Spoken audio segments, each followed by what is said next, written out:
በስመ አብ ወወልድ ወመንፈስ ቅዱስ አሃዱ አምላክ አሜን። እንደምን ዋላችሁ? እንደምን ሰነበታችሁ? ምሕረቱ ብዙ የሚሆን በቸርነቱ ይህንን ጊዜ የሰጠን የጸጋ ሁሉ አምላክ እግዚአብሔር ስሙ የተመሰገነ ይሁን። በእግዚአብሔር ቸርነት ተከታታይ የትምህርታችን ርዕስ እግዚአብሔር ዕውሮችን ጥበበኞች ያደርጋቸዋል የሚል ነው። እግዚአብሔርን አጋዥ መንፈስ ቅዱስን ገላጭ አድርገን የአራተኛውን ቀን ትምህርት እንጀምራለን። መዝሙረ ዳዊት መዝሙር 145 ቁጥር 8 እግዚአብሔር ዕውሮችን ጥበበኞች ያደርጋቸዋል። ሁሉን የያዘ ሁሉን የምትገዛ የጌታችን የመድኃኒታችን የኢየሱስ ክርስቶስ አባት እግዚአብሔር ሆይ እናመሰግንሃለን። አንተ በሕዝብና በአሕዛብ የተወደድክ የተመረጥክ የተፈቀርክ አምልኮና ስግደትን የምትቀበል ዳርቻህን ያሰፋህ ቤተ ክርስቲያንን ዓለምን የምታካልል አንዲት ማኅበር አድርገህ የመሰረትክ በእኛ ልትገለጥ በሕዝቦች ልትደምቅ የፈቀድክ እግዚአብሔር በሰማይና በምድር ክብር ምስጋና በማደሪያ ላንተ ይሁን። የሁሉ ጌታ እግዚአብሔር ሆይ ያረካህን ያነጻህን የተሳፈርንብህ የተጠለልንብህ የኖርንብህ ምስጢራችን አንተ ስለሆንክ አንተ ታስጀምራለህ፣ አንተ ታስፈጽማለህ።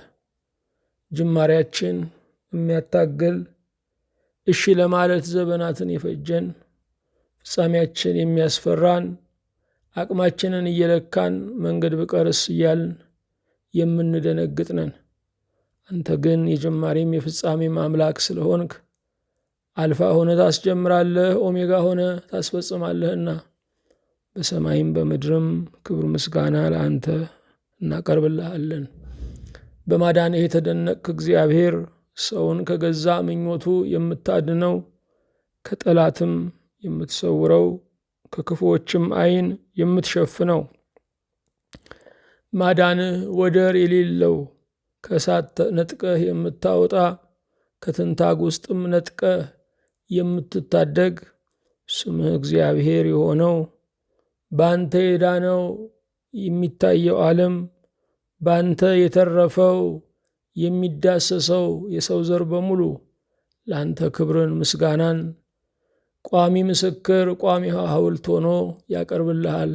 እኛም ባሪያዎችህ በማዳንህ እየተደነቅን እናመሰግንሃለን። ሀገርህ ሰፊ የሆነ ግዛትህ ከልካይ የሌለው ስልጣንህ በዚህ ጊዜ ያበቃል የማይባል በሰው ያልከበርክ በሰው ታናሽ የማትሆን በሰው ያልነገስክ በሰውም የማትሻር ኮንትራት ባንተ ዘንድ የሌለ ጠባይ ህልውና ስልጣን አገዛዝ ክብርህ ዘላለማዊ የሆነ አባታችን አምላካችን ንጉሳችን ሆይ ክብራችን ስለሆንክ እናመሰግንሃለን። ሰንሰለታችንን የቆረጥክልን ከታሰርንበት ነገር ሁሉ የፈታህን ባስፈሪው ቀን ድፍረት በተዘጋውም ደጅ በር በሚያስጨንቀውም መንገድ ጎዳና የሆንክልን አንተ እውነታችን እብለት የሌለህ አንተ ሕይወታችን መጥፋት የማይነገርልህ አንተ መንገዳችን የማታሳስተው ሆይ በሰማይና በምድር ክብር ምስጋና ለአንተ እናቀርብልሃለን። የሃሌሉያን ምስጋና የምትቀበለው በአፈ መላእክት የተወደስከው በአፈ ጻድቃን ተለምነ መልስ የምትሰጠው የማርያም ልጅ ኢየሱስ ክርስቶስ የከበርከው የቤተልሔሙ ሕፃን የግብፁ ስደተኛ የቆሮንቶሱ ባሕታዊ የቀራንዮ በግ የትንሣኤው አንበሳ ኢየሱስ ክርስቶስ ጌታችን ሆይ በሰማይ በምድር ክብር ምስጋና ለአንተ እናቀርብልሃለን። ስምህ ያቆማል፣ ክብርህ ያኖራል፣ እጅህም ያጠግባል፣ ቃልህም ይፈታል፣ ትእዛዝህም ነፃ ያወጣል። አንተ ስትናገር ሞት ይደነግጣል፣ ደዌ ይነቀላል፣ ቋጠሮም ይፈታል፣ መርዝም ይረክሳል። አጋንንት መድረሻ ያጣሉ፣ ሲኦልም ይበረበራል። የወህኒው ደጃፍ ይሰበራል፣ ሰንሰለትም ይቀልጣል፣ እግረ ሙቅም ይሰባበራል። ወጥመድ አሽክላ ሁሉ መድረሻ ያጣል። የዘመናት ቅዱስ እግዚአብሔር ሆይ ዛሬም በጽድቅ እንድትነሳ ደዌያትንና አጋንንትን የክፋትን ምክር ሁሉ ልትሽር ደግሞ የሥልጣን ቃልህን እንድታሰማ እኛ ባሪያዎችህ እንማልድሃለን። ሰውን የምትወድ አምላካችን እግዚአብሔር ሆይ እንደ ቸርነትህ ድካማችንን፣ ዝለታችንን፣ ተስፋ መቁረጣችንን፣ የዘመን ምርኮኛ መሆናችንን፣ ከአንተ ይልቅ ሰውን ለማስደሰት መኖራችንን፣ ትርፍና ኪሳራችንን መለየት የማይችል ባካና አእምሮ መያዛችንን ሁሉ በነበር እንድታስቀርልን፣ አዲስ ሕይወትን፣ አዲስ ምዕራፍን፣ ማንም ያለበሳትን ነጭ ሸማ እንድታለብሰን፣ አንተን የሚመስል ሕይወት፣ አንተን የሚገልጥ አኗኗር እንዲሆንልን እኛ ባሪያዎችህ በጽኑ እንለምንሃለን። ስለ ቸርነትህ የዘካርያስን ልመና በቤተ መቅደስ የሰማ ጸሎቱንም በምሽት የመለስክለት ምሽት የሌለብህ ሰርኩን ማለዳ የምታደርግ ብዙ በመጠበቅ ዮሐንስን የመሰለ መጥምቀ መለኮትን፣ ዮሐንስን የመሰለ ባሕታዊን፣ ዮሐንስን የመሰለ ድንግል፣ ዮሐንስን የመሰለ ቅዱስ፣ ዮሐንስን የመሰለ ከፍጥረት የሚመስለው የሌለ እርሱን በመጠበቃቸው እንዲያገኙ ያደረግ የዘካርያስ አምላክ የኤልሳቤጥ አምላክ አንተን መጠበቅ ትርፋለውና በሰማይም በምድርም ክብር ምስጋና ለአንተ እናቀርብልሃለን።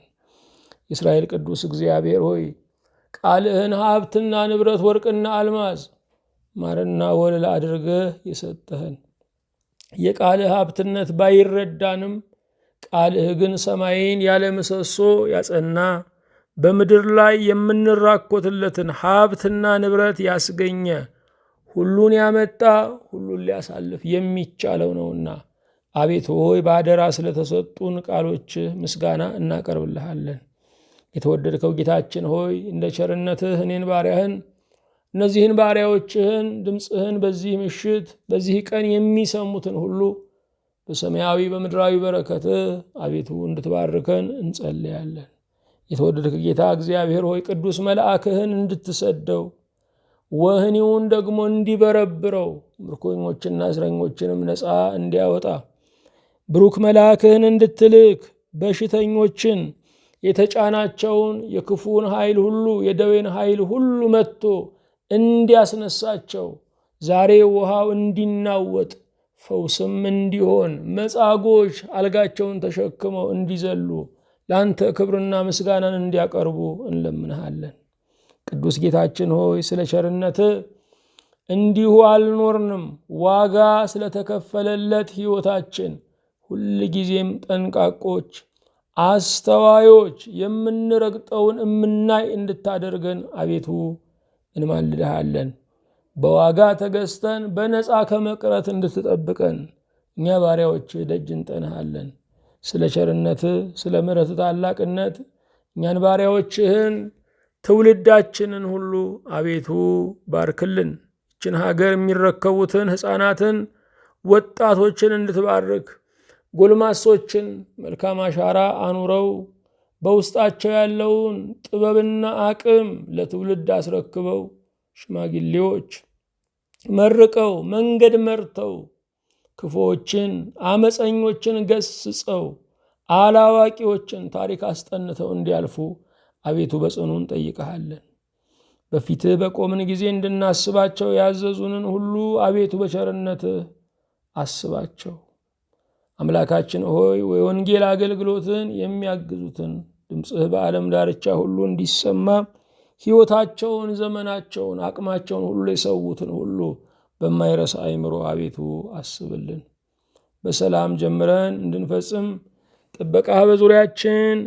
ማዳን ምሕረት በመካከላችን ትሁንልን።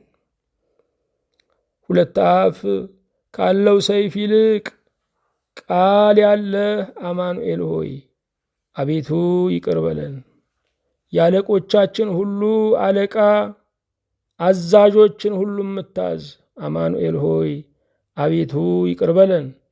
የቅዱሳን ርስታቸው፣ የጻድቃን ሀገራቸው አማኑኤል ሆይ አቤቱ ይቅር በለን። በመቅደስህ ያለኸው ሕዝብህን በቤትህ የቀጠርከው አማኑኤል ሆይ አቤቱ ይቅር በለን። ወደ አንተ የቀረቡትን እጅግ የምትቀርባቸው የምትወዳጅ አማኑኤል ሆይ አቤቱ ይቅር በለን። በድንኳንህ የእልልታ ድምፅ የሚሰማ በአፈ መላእክት የምትወደስ አማኑኤል ሆይ አቤቱ ይቅር በለን። የእስራኤል ጌጣቸው የምንዱባን እረፍታቸው አማኑኤል ሆይ አቤቱ ይቅር በለን።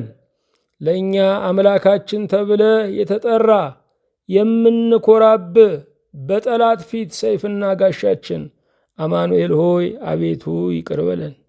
እኛን ስታየን ደስ የምትሰኘው የምትወደን አማኑኤል ሆይ አቤቱ ይቅር በለን።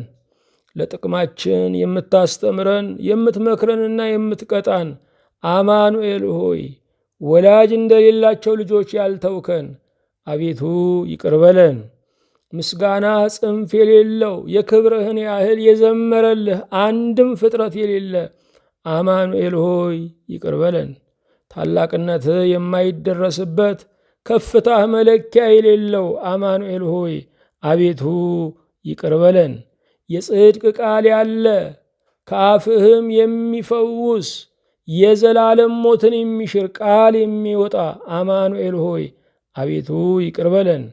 በፍርድ የተደነቅከው የድሃን እንባ የምታብሰው ለምስኪኗ ሞገስ የምትሆነው አማኑኤል ሆይ አቤቱ ይቅር በለን።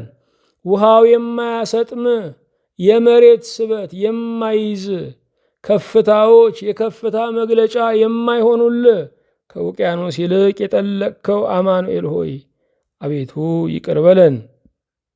በምንጣፋችን ዘወትር ለመተኛት ብለን እንቅልፍን አተን፣ ለመራመድ ብለን ጉልበትን አተን፣ ለመኖር ብለን ተስፋን አተን ለምንኖረው ለእኛ ለባሪያዎችህ ደግሞ ዛሬ ሕይወትንና ዘመንን የሚለውጥ አዲስ ቅብአትን እንድታፈስልን፣ ማቃችንን ቀደ ወርቅ እንድታለብሰን፣ ሐዘናችንን ወስደ ደስ እንድታሰኘን አቤቱ እንማልድሃለን። ሀገራችን ኢትዮጵያን እንድታስባት በየስፍራው ያለውን የሚፈሰውን ደም በቃ እንድትል፣ የሚታገተውን ወገናችንን ወጥቶ ለመግባት ያልቻለውን ሕዝባችንን በይቅርታ እንድታስታውሰው እንማልድሃለን። ከዘረኝነት የተፈታን ነፃ የወጣን እንድታደርገን፣ ለምድር ገዢዎች ሎሌ ከመሆን ያንተን መንግሥት ክደን ለምድር ነገሥታት ከማደር አንተንም ደግሞ በምድራዊ ዘር፣ በምድራዊ ጎሳ፣ በምድራዊ ቋንቋ፣ በምድራዊ ባለጠግነት፣ በምድራዊ ስልጣን ከመለወጥ እንድጠብቀን ጌታ ሆይ አንሶ ከመኖር እንድታወጣን በጌታችን በኢየሱስ ክርስቶስ እንማልድሃለን። ለዓለምና ለዘላለሙ ስምህ ብሩክ ቅዱስ ይሁን። በኢየሱስ ክርስቶስ በጌታችን ከመንፈስ ቅዱስም ጋር ለዘላለሙ አሜን። የእግዚአብሔር የአምላካችን ስሙ የተመሰገነ ይሁን። ርዕሳችን እግዚአብሔር ዕውሮችን ጥበበኞች ያደርጋቸዋል የሚል ነው። እግዚአብሔር ዕውርነታችንን የመሰናክል ድንጋይ ለማስቀመጥ አይጠቀምበትም። በዕውሮች ፊት እንቅፋትን የሚያስቀምጡ የሰው ልጆች ናቸው። እግዚአብሔር ግን የዕውር በትሩ ነው። ዕውር በትሩን እንደማይጥል የሰው ልጅም እግዚአብሔርን መሪውን መጣል የለበትም። የሞት ነው፣ የሞትን ቀን አይደለም። እግዚአብሔርን የረሳን ቀን ነው። ከቤታችን ስንወጣ ያልያዝናቸው ነገሮች ለመንገዳችን ፍርሃት ይሆናሉ። መታወቂያ ካልያዝን፣ ስልካችንን ካልያዝን፣ የጉዳያችንን ሰነድ ካልያዝን መንገዳችን ቢፈጸምም ደስታ የለውም፣ ድፍረት የለውም። እግዚአብሔር የመንገዳችን ሰነድ ነው። እግዚአብሔር የመንገዳችን መታወቂያ ነው። እግዚአብሔር የመንገዳችን በትር ነው። እግዚአብሔር እውርነታችሁን አምጡ ብርሃኔን ልስጣችሁ የሚል አምላክ ነው። ውጫዊ እውርነት ያለ ፈቃድ ሰው የተሸከመው ነው። እንደውም ውጫዊ ግርዶሽ ያላቸው አይነ ስውራን፣ ስውር አይን ያላቸው ነው የሚባሉት። እጅግ ጥበበኞች ናቸው። አይምሯቸው የበራ ነው። ብዙ ዕውቀት፣ ብዙ ቅኔ፣ ብዙ ፍልስፍና፣ ብዙ እይታ ከነርሱ ይገኛል። መጽሐፉ እግዚአብሔር ዕውሮችን ጥበበኞች ያደርጋቸዋል ሲል ዕውሮች የሚላቸው ጥበብ የለሾችን ነው። ያነጋገር ጥበብ የሌላቸውን፣ ያኗኗር ጥበብ የሌላቸውን፣ የአምልኮ ጥበብ የሌላቸውን፣ የምስክርነት ጥበብ የሌላቸውን፣ የአገልግሎት ጥበብ የሌላቸውን፣ የፍቅር የግንኙነት ጥበብ የሌላቸውን፣ የማህበራዊ ሰብዕና ጥበብ የሌላቸውን እነርሱን ዕውሮች ይላቸዋል። እነዚህን እግዚአብሔር ጥበበኞች ያደርጋቸዋል። ጥበበኛ መሆን፣ ጥበበኛ አለመሆን የኛ የፈቃድ ውጤት ነው። ማንም ጥበብ ቢጎድለው ሳይነቅፍ በልግስና ለሁሉ የሚሰጠውን እግዚአብሔርን ይለምን፣ ለእርሱም ይሰጠዋል ነው የሚለው። ጠቢቡ ሰለሞን ረጅም ዘመን መግዛትን፣ በወርቅና በብር መትረፍረፍን፣ የሕዝብን ይሁንታና ተቀባይነት ተወዳጅነት ማግኘትን አልለመነም። የለመነው ጥበብን ነው። ጥበብ ካለ መግዛት ቀላል ነው። ጥበብ ካለ መኖር ቀላል ነው። ጥበብ ካለ በህብረት ውስጥ በሰላም ማለፍ ቀላል ነው። ያለ ጥበብ የሚደናገሩ ብዙዎች ናቸው። ጥበብ የሌለው ሰው ደንባራ ነው። ጥበብ የሌለው ሰው ዘመኑን የሚጨርሰው በመከለስ ነው። ጥበብ የሌለው ሰው የሁል ጊዜ ተማሪ ነገር ግን የማያስተውል ነው። ጥበብ የሌለው ሰው በዋጋ የሚማር ከቁስሉም ደግሞ የማይማር ነው። እግዚአብሔር ዕውሮችን ጥበበኞች ያደርጋቸዋል። ከጥበብ ባሻገር የሚኖሩ ዕውራን ናቸው። ኢየሱስ ክርስቶስ ጥበብ ነው። እሱን ማመን የማይፈልጉ ዕውራን ናቸው። የእግዚአብሔር ቃል ጥበብ ነው። ቃሉን ማንበብ፣ ቃሉን መስማት፣ ቃሉን መወያየት፣ ቃሉን ማመንዠግ ጥበብ ነው። ይሄንን ማጣት ዕውርነት ነው። ይህንን ዘመን ስናየው የሰው ልጆች ዋዛ ፈዛዛ ለሆነው ነገር የተገዙበት፣ ለጥበብ ያረፈዱበት ዘመን ነው። ለብዙ ነገሮች ጊዜ አለን፣ ለጥበብ ጊዜ የለንም። ጥበብ የምንለው ነገር በየምሽት መርሃ ግብሩ አንዳንድ ሰዎች ቆመው ሕዝብን የሚያጫውቱበት አይደለም። ጥበብ የምትቀዳው ከእግዚአብሔር ዙፋን ስር ነው። እግዚአብሔር የሌለበት፣ እግዚአብሔር የማይከብርበት፣ የእግዚአብሔር ስም የማይጠራበት ጥበብ የተባለው ነገር ሁሉ ሰሙ እንጂ ወርቁ አይደለም። ሰው ሰራሹ እንጂ እውነተኛው አይደለም። የጥበብ መጀመሪያ እግዚአብሔርን መፍራት ነው ይላል። እግዚአብሔርን የማይፈራ ከሆነ የትኛውንም ዲግሪ ቢጭን፣ የትኛውንም ዕውቀት ጨበጠ ተብሎ ዓለም ቢያጨበጭብለት ገና ሃሁ አላለም። ገና የሕይወት ሀሌታ ላይ አልደረሰም። ጥበብ የሕይወት ደጃፍ ናት። ጥበብ የሌለው ሰው መኖር አልጀመረም። መኖር የሚለካው በከመርነው ቁጥር አይደለም፣ በዕድሜ ቁጨት አይደለም። ጥበብ እግዚአብሔርን፣ ጥበብ ቃሉን፣ ጥበብ ቤተ ክርስቲያንን፣ ጥበብ አገልጋዮችን በማወቅ ሕይወት ትጀምራለች። ብዙ ሰው እግሩን እንደመራው ነው የሚጓዘው። አእምሮውን የሚመራው እግሩ ነው። እግሩ የደረሰበትን ቦታ ማሰብ ይጀምራል። እንዲህ አይነት ተንከራታች እንጂ መንገደኛ አይደለም። ያሰብነው ጋ ነው እግራችን መድረስ ያለበት። እግራችን የደረሰበት ቦታ ማሰብ የምንጀምር ከሆነ ይሄ አደገኛ ነው። ከቤታችን ስንወጣ የት እንደምንሄድ ተምነን ለክተን እንወጣለን። ስለዚህም ዝናብና ፀሐይ ካለ ጥላ እንይዛለን። ለመሳፈሪያ ይህን ያህል ያስፈልገኛል ብለን ዋጋ እንተምናለን። ጥበብ ያለው ሰው ደርሶ የሚያስብ ሳይሆን አስቦ የሚደርስ ነው።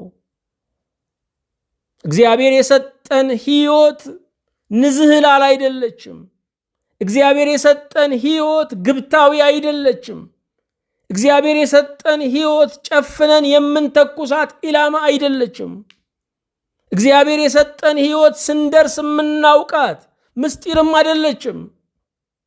እግዚአብሔር የሰጠን ሕይወት የተተመነች ናት። ነገ ያለችው በዛሬ እጅ ላይ ነው። ነገን የምንሰራትም የምናፈርሳትም ዛሬ ላይ ነው። አዎ እግዚአብሔር የነገ ወራሾች የሚያደርገን በጥበብ መክሊት ነው። ጥበብ የሌለው ሰው ዛሬንም ነገንም የከሰረ ነው። እግዚአብሔር ዕውሮችን ጥበበኞች ያደርጋቸዋል። ዕውሮች የተባሉ እነማን ናቸው? ባለፉት ጊዜያት አንደኛ አላዋቂዎች፣ ሁለተኛ ሞኞች፣ ሶስተኛ የማያስተውሉ አልን። ዛሬ የምናየው አራተኛው ያላቸውን የማያዩ ያላቸውን የማያዩ ያላቸውን የማያዩ ዕውሮች በመንፈሳዊ ግርዶሽ በልብ ጨለማ ውስጥ የሚያልፉ የዋሻ መንገደኞች ናቸው። ያላቸውን የማያዩ እነማን ናቸው? ምንድነው መገለጫቸው? ያላቸውን የማያዩ የሚፈልጉትን አያውቁም። አንዲት እርጉዝ ሴት ምን እንዳማራትና ምን እንደሚያሳርፋት ማወቅ እስኪሳናት ድረስ የስሜት መዘበራረቅ፣ የተፈጥሮ ግጭት ይገጥማታል። ልክ እንደዚሁ የማይወለድ ልጅ አርግዘው የሚቅበጠበጡ ሰዎች አሉ። እነኚህ ሰዎች ይህንንም ብናቀርብላቸው ያንንም ብንደምርላቸው አያርፉም። ለምን ስንል የሚፈልጉትን አያውቁም። እስቲ ማስታወሻችሁ ላይ የምትፈልጉት ነገር ምንድን ነው? በትክክል አስቀምጡት። እግዚአብሔር የሚያግዘው ምኞታችሁን ሳይሆን ራእያችሁን ነው። ምንድን ነው የምትፈልጉት? በትክክል የምትፈልጉትን ነገር በትክክል ካወቃችሁ በእግዚአብሔር ቃል ይታረማል፣ በመምህራን ምክር ይጎለብታል፣ በመንፈስ ቅዱስ ኃይል ይፈጸማል። ያላቸውን የማያዩ የሚፈልጉትን አያውቁም። የሚፈልጉትን የማያውቁ ሰዎች ለሰው ማለቅ ምክንያት ሊሆኑ ይችላሉ። የሚፈልጉትን የማያውቁ ሰዎች የኔ የደስታዬ ባላጋራ የገሌ መኖር ነው ብሎ ሊያስቡ ይችላሉ። የሚፈልጉትን የማያውቁ ሰዎች እንደ መንፈቅ ልጅ ሁሉን ላፌ የሚሉ እንደ ሕፃን በሰው እጅ ሁሉ ያለው የሚያምራቸው ናቸው። በእግዚአብሔር ዘንድ በሰውም ዘንድ ክብር የሚኖረን አጭሩን ዘመናችንን የምናጣፍጠው የምንፈልገውን ስናውቅ ነው። ምንድን ነው የምንፈልገው? አብዛኛው ሰው የሚፈልገውን ነገር ያለየ ነው። የሚፈልጉትን ነገር ማወቅም እንደዚሁ ቀላል አይደለም። ረድኤተ መንፈስ ቅዱስ የሚያስፈልገው ነው።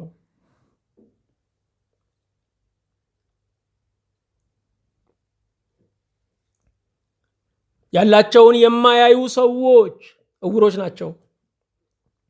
እግዚአብሔር የሰጠን አካል የማመስገኛ ርዕሳችን ነው። በዙሪያችን ያለው የሰው ወገን የማመስገኛ ርዕሳችን ነው። የሚወጣው ፀሐይ፣ የሚነፍሰው አየር፣ እግዚአብሔር ለሀገራችን የሰጠው አየር ንብረቱ የምስጋና ርዕሳችን ነው። ማመስገን ግን የማየት የመቁጠር ውጤት ነው። የማያይ ሰው አያመሰግንም። የማይቆጥር ሰው አያመሰግንም። በእውነት ያለንን ነገር መቁጠር ብንጀምር የጎደለን ይጠፋን ነበረ። በዚህ ዘመን እግዚአብሔር ሁሉ ካላቸው ሰዎች ሳይሆን ምንም ከሌላቸው ሰዎች ምስጋና እየተቀበለ ነው። ከጠገቡ ሳይሆን ከተራቡ ሰዎች ምስጋና እየተቀበለ ነው። ሙሉ አካል ካላቸው ሰዎች ሳይሆን አካላቸውን ካጡ ሰዎች ምስጋና እየተቀበለ ነው።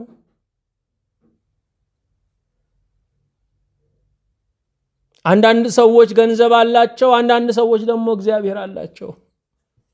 የሕይወት እረፍት ያለው ጸጋውን በመያዝ አይደለም፣ ባለጸጋውን በመያዝ ነው። እንኳን ምድራዊ እሴት ምድራዊ ስኬት ይቅርና የመንፈስ ቅዱስ ጸጋዎች የሚባሉ እነርሱ እንኳ የደስታ ምንጭ አይሆኑም። የደስታ ምንጭ ጸጋ ሳይሆን ባለጸጋው እግዚአብሔር ነው። ብዙዎች በጸጋቸው፣ ብዙዎች በስኬታቸው፣ ብዙዎች በውጤታቸው መደሰት ይፈልጋሉ። ደስታ ግን የመንፈስ ቅዱስ ፍሬ ነው። ፍሬ የሁለት ነገሮች ህብረት ነው። ልጆችን ስናይ የሁለት ነገሮች ህብረት ናቸው፣ የአንድነት ውጤት ናቸው። ሰውና መንፈስ ቅዱስ ሲያብር ፍሬው ደስታ ነው። ፍሬው ሰላም ነው። ፍሬው ራስን መግዛት ነው። ፍሬው የዋህነት ነው። ፍሬው እምነት ነው። ያላቸውን የማያዩ እውሮች ናቸው። ያላቸውን የማያዩ ልካቸውን አያውቁም። ድንበራቸውን አያውቁም። በንጉሱ ዘመን 2 ክፍለ ሀገር 2 ጠቅላይ ግዛት ርስታቸው ሆኖ የድሃ 100ና 200 ካሬ የሚነጥቁ ራሶችና ደጃዝማቾች ነበሩ። ለድንበራቸው ወሰን የለውም። የዛ ሁሉ ግፍ ምን አመጣ ስንል ሁሉንም ተነጥቀው መጨረሻ በሞት የሚጠናቀቅ ሆነ። ዛሬም ልካቸውን የማያውቁ ሰዎች አሉ። ልኬ ምንድን ነው? አልጠግባይ ሲተፋ ያድራል ይባላል። በመጠኑ ያልበላ ሰው ሌሊቱን በሙሉ ሲታወክ ነው የሚያድረው። ሽቅብ ቁልቁል ሲል ነው የሚያድረው። ልካችንን የማናውቅ ከሆነ ምግብ ራሱ ገዳይ ነው። በረከት ራሱ ገዳይ ነው። ገንዘብ ራሱ ገዳይ ነው። ልክን ማወቅ ያስፈልጋል። ባለጠጎች ልካቸውን አላውቅ ብለው የዓለምን ስልጣን እንጨብጥ ሲሉ ይሄው በዓለም ላይ የሚሆነውን ነገር እያየን ያለ ነው። ባለጠጋ መሆን ማለት ባለስልጣን የመሆን መንገድ ነው ማለት አይደለም። እግዚአብሔር ለሁሉም አደላድሏል። ለአንዱ ስልጣንን፣ ለአንዱ ገንዘብን፣ ለአንዱ ክህነትን፣ ለአንዱ ንግስናን። ልካቸውን የማያውቁ ሰዎች ዕውሮች ናቸው። ያላቸውን አያዩም። በሌላው እጅ ያለው ነው የሚያምራቸው።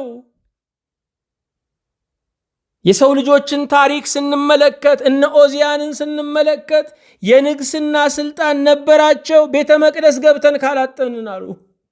ውጤቱ ግን በለምጽ መመታት ሆነ። የቤተ ክህነት ሰዎች ደግሞ ምድራዊ ስልጣን ያምራቸዋል። ልክን አለማወቅ። ባልተሰጠን ቦታ ላይ ውጤታማ አይደለንም፣ ትርፍነን፣ በውርደት የምንፈጽምነን። በተሰጠን ቦታ ላይ ፈርጥነን፣ ጌጥነን፣ ኃያልነን። ያላቸውን የማያዩ እነርሱ ልካቸውን አያውቁም። ይሄ ብቻ አይደለም፣ ያላቸውን የማያዩ የጎረቤታቸውን ያያሉ። ሁል ጊዜ የሌላው ሰው ድምቀት፣ ሁል ጊዜ የሌላው ሰው ማግኘት፣ ሁል ጊዜ የሌላው ሰው ውጤታማነት ነው የሚታያቸው። በእውነት ካየነው እንደኛ ቤት ሙሉ የለም፣ እንደኛ ቤት የሚያምር የለም። እግዚአብሔር እንደሰጠን ትዳር የተዋበ የለም። እግዚአብሔር የሚሰጠን ስጦታ የማይኮረጅ ነው። እግዚአብሔር የሚሰጠን ስጦታ ኮፒ የማይደረግ ነው። ያንቺን ትዳር ያንተን ትዳር የሚመስል በዓለም ላይ የለም። ያንቺን ልጅ ያንተን ልጅ የሚመስል በዓለም ላይ የለም። ያንተን እናት ያንተን አባት የሚመስል በዓለም ላይ የለም። እግዚአብሔር የሚሰጠን ስጦታ የማይደገም ነው፣ ኮፒ የማይደረግ ነው። ስለዚህ የጎረቤታችንን በማየት ያለንን ነገር እንዳናጣው መጠንቀቅ ያስፈልጋል። ዛሬ በሰዎች ሕይወት ውስጥ ነው ስንዋኝ የምንውለው። ቀኑን በሙሉ ስለማናውቃቸው፣ በፍርድ ቀን ስለማንከሰስባቸው ሰዎች ስንከራከር፣ ሐሳብ ስንሰጥ፣ ስንፈርድ ነው የምንውለው። ለማንበብ ጊዜ የለንም። ለማንበብ አይናችን መነጽር ፈላጊ ነው። ሐሜት ለማንበብ ግን ጤነኛ ነው። የሚበጀውን የማያውቅ ትውልድ የሞት ጎረቤት ነው። ለእንጀራው እየለመነ ለቃለ እግዚአብሔር የሚለመን ትውልድ ያልታደለ ትውልድ ነው። የቃሉ ረሃብ የሚመጣበት ዘመን ይመጣል። ከውሃ ይልቅ ከእንጀራ ይልቅ የእግዚአብሔር ቃል ውድ የሚሆንበት ዘመን ይመጣል። እግዚአብሔር ዛሬ ብሉኝ ብሉኝ የሚለውን ይህንን ቃሉን የሚያስከብርበት ዘመን ይመጣል። ለዕለቱ ከተመገባችሁ በኋላ ለስንቅ የሚሆናችሁን ቋጥሩ። በደግ ቀን ያላስቀመጡት ለክፉ ቀን አይተርፍም። ያላቸውን የማያዩ የነርሱ የተሻለ መሆኑን የማያስተውሉ ናቸው። እግዚአብሔር የሰጠን ጸጋ፣ እግዚአብሔር የሰጠን ማደሪያ፣ እንጀራ የምናገኝበት ነገር የተመረጠ ነው፣ ልዩ ነው። የሚደንቅ እኮ ነው። እግዚአብሔር የሰውነት ክፍሎቻችንን የገቢ ምንጮቻችንን ያደረገው። አንዳንዱ ሰው የሚኖረው በእጁ ነው። አንዳንዱ በእግሩ ኳስ ጠልዞ በሚሊዮን ይቀበላል። እግዚአብሔር የአካል ክፍሎቻችንን የገቢ ምንጮቻችን የእንጀራችን መገኛ ነው ያደረገው። ስለዚህም እኛ ጋር ያለው ማንም ጋር የሌለ የተሻለ ነው። ሙያችሁን ልትወዱት ይገባል። ጠዋት ስትነሱ ደግሞ ነጋ ወደ ስራ ሊሄድ ነው አይባልም። ወደ ስራ ለመሄድ ቢያንስ ጤና አላችሁ። ቢያንስ የምትሰሩት ነገር አላችሁ። ተመስገን ጌታዬ፣ ከሰይጣን ፈተና የምድንበትን አሁን ጸሎትን፣ ቀጥሎ ደግሞ ስራን ትሰጠኛለህ፣ ተመስገን ማለት አለባችሁ።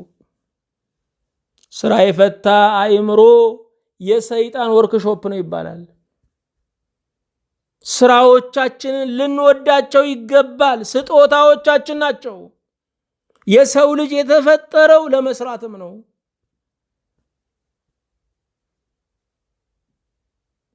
አዎ ያላቸውን የማያዩ የሌላው ደስታ የነርሱ ላይሆን፣ የሌላው ስኬት የነርሱ ላይሆን የራሳቸውን ያጡታል። ያላቸውን የማያዩ ሰዎች ደስታ የላቸው። ደስታቸውን አንድ ነገር ላይ አስቀምጠውታል፣ ሩቅ ዘመን ላይ ወርውረውታል። ደስታ የድምር ውጤት አይደለም። ደስታ ግኝት የሚያስገኝልን ነገር አይደለም። ደስታ የስኬት ውጤትም አይደለም። ደስታ ውሳኔ ነው። ለመደሰት ቦታው አሁን፣ ጊዜው አሁን፣ ቦታውም እዚህ ነው። ሁል ጊዜ በጌታ ደስ ይበላችሁ ተብሏል። ሁል ጊዜ በልጅ ደስ አይልም። ሁሌ በትዳር ደስ አይልም። ሁሌ በሀገር ደስ አይልም። ሁሌ በሚመሩን ደስ አይልም። ሁሌ በገንዘብ ደስ አይልም። ሁሌ በሚበላ በሚጠጣ ነገር ደስ አይልም። ሁሌ በሊቅነት ደስ አይልም። ሁልጊዜ በጌታ ደስ ይበላችሁ። ያላቸውንም ማያዩ ሰዎች ሀብት ይዘው ሀብት ያምራቸዋል። ትዳር ይዘው ትዳር ያምራቸዋል። እዚህ ወልደው እዛ ቤት ደግሞ መውለድ ይፈልጋሉ። ያለውን የማያይ ሰው ያልታደለ ነው። አለው ነገር ግን የለውም። ኖሯቸው እንደሌላቸው የሚኖሩ ሰዎች አሉ። ሳይኖራቸው ደግሞ እንዳላቸው የሚኖሩ ሰዎች አሉ። ያላቸውን የማያዩ ጥያቄና መልሱ ተለዋውጦባቸዋል። ጥያቄው መልስ ሆኖባቸዋል። መልሱ ደግሞ ጥያቄ ሆኖባቸዋል። ያላቸውን የማያዩ በድህነት ይኖራሉ። በዓለማችን ላይ የነዳጅ ጉድጓዶች የተገኙት እላዩ ላይ የሚኖሩ ረሃብተኛ ድሆች ከነበሩበት መሬት ላይ ነው። እንኳን እነርሱን የልጅ ልጃቸውን ባለጠጋ የሚያደርግ ሀብት ላይ ተኝተው ነበረ፣ ግን አያውቁትም ነበረ። ኢትዮጵያ ያላትን ያላየች ሀገር ስለሆነች ድሃ ናት። አጋር ውሃ በፈለገች ጊዜ እግዚአብሔር ውሃ በማፍለቅ አይደለም የረዳት፣ የውሃው ጉድጓድ አጠገቧ መሆኑን እንድታይ ዓይኗን በመክፈት ነው ያገዛት። የውሃው ጉድጓድ አጠገባችን ያለው እግዚአብሔር ውሃ በማፍለቅ አይደለም የሚረዳን፣ ያለንን ነገር የተሰጠንን ነገር እንድናይ ዓይኖቻችንን በማብራት ነው የሚረዳን። ያላቸውን የማያዩ በምሬት ተሞልተዋል። ሁል ጊዜ ሐዘንተኞች ናቸው። ሁል ጊዜ ብስጮች ናቸው። ሁል ጊዜ የኔ ነገር የሚል ዘፈን የሚዘፍኑ ናቸው። ምሬት፣ መራራነት፣ ራስን እየመረዙ መግደል የበረከትን ቀን መርገም ማድረግ ነው። ያላቸውን የማያዩ አጠገባቸው ያለውን ሰው ያሰቃያሉ። እነኚህን ሰዎች ይሄ እኮ አለ ይሄ እኮ አለሽ ብትሏቸው በፍጹም ሊገባቸው አይችልም። ምክንያቱም ሰይጣን የሚነግራቸው ምንም የላችሁም ብሎ ነው። ክህደት ማለት እግዚአብሔር የለም ማለት ብቻ አይደለም። ተቀብሎ እንዳልተቀበለ መኖር፣ ተቀብሎ እንዳልተቀበለ አለመስጠት፣ አስራት በኩራት አለማውጣት፣ የድሃ መባ አለመስጠት፣ እሱ እግዚአብሔር የለም ብሎ መካድ ነው። እግዚአብሔር የለም ብለው የሚኖሩ አሉ፣ አለ ብለው ደግሞ በስራቸው የሚክዱት አሉ። ያላቸውን የማያዩ አጠገባቸው ያለውን ያሰቃያሉ። አንዳንድ ሰዎች ከእስር ቤት ይልቅ ይከፋሉ፣ ከወህኒ ጠባቂ በላይ ያሰቃያሉ። ታስረው ሌላውንም እስረኛ ያደርጋሉ።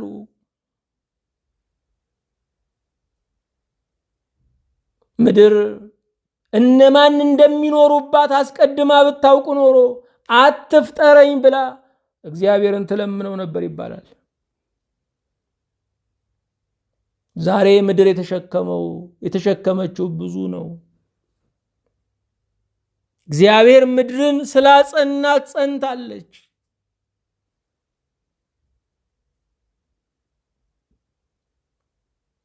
ይህንን ዘመን ስታዩት ያለ መርካት ዘመን ነው።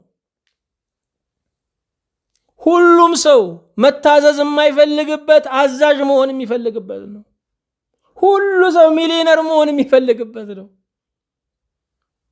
ይሄ ዘመን የሰው ልጆች በንብረት አምልኮ የተለከፉበት ዘመን ነው። ኖሯቸው ለመስጠት ሳይሆን ኖሯቸው ድሆችን፣ ምስኪኖችን በበላያቸው ላይ ለመቀማጠል የሚያስቡበት ዘመን ነው።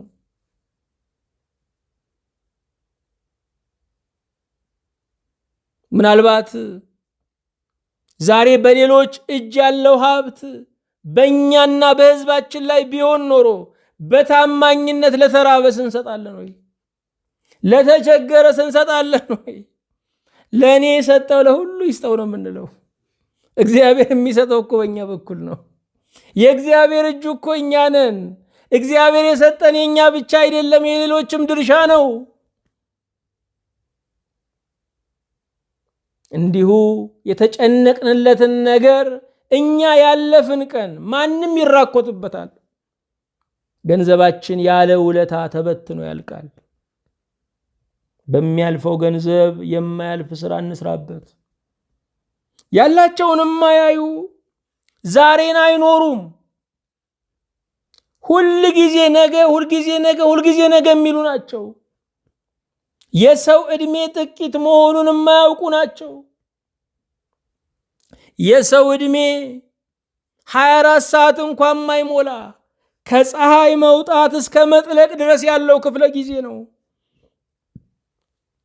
በዚህ ዓለም ላይ ያለን ቆይታችን እጅግ አጭር ነው። ዛሬን መኖር አለብን። ዛሬ እግዚአብሔር ያዘዘን መተግበር አለብን። ዛሬ የተፈቀደውን ደስታችንን መኖር አለብን። የኛ ቀን ዛሬ ናት። የኛ ደስታ ቀጠሮ ላይ ሳይሆን ዛሬ ላይ ያለች ሀብታችን ናት። ብዙ ሰው ዛሬን ችላ ብሎ ነገን ለመውረስ ይጓጓል። ዛሬን በትክክል ስንኖር ነገ ላይ እንደርሳለን። ያላቸውን የማያዩ ቁሳውያን ናቸው።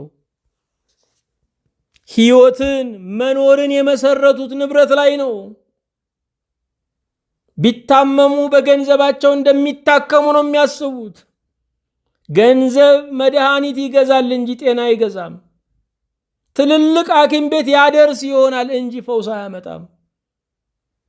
አልጋ ይገዛ ይሆናል፣ እንቅልፍ አያመጣም። ሰው ይኮለኩል ይሆናል፣ ወዳጅ ግን አያፈራም።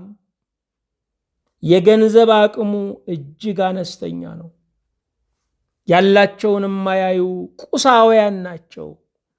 እግዚአብሔር ዕውሮችን ጥበበኞች ያደርጋቸዋል። ያላቸውን የማያዩ ሰዎችን ይሄ አለህ ይላቸዋል። ምንድን ነው ያላችሁ? እግዚአብሔር የሰጣችሁ ነገር ምንድን ነው? የመንፈስ ቅዱስ ብርሃን ወደ እናንተ የሚመጣው አዲስ ጸጋ ለመስጠት ሳይሆን ያላችሁን በረከት እንድታዩት ለማድረግም ነው። የእግዚአብሔር ብርሃን ከሁላችን ጋር ይሁን። አቤቱ ጌታችን እናመሰግንሃለን። ለዘመን ጥንት ለመኖርህ ዳርቻ የሌለ ስምህ እግዚአብሔር የሆነው በእኛ ልትጠራ ልትመሰገን የወደድክ ጌታ ተመስገን። እኛ ባሪያዎች ያለንን ባለማየት የምንሰቃይ የምንባክን ሰዎች ነን።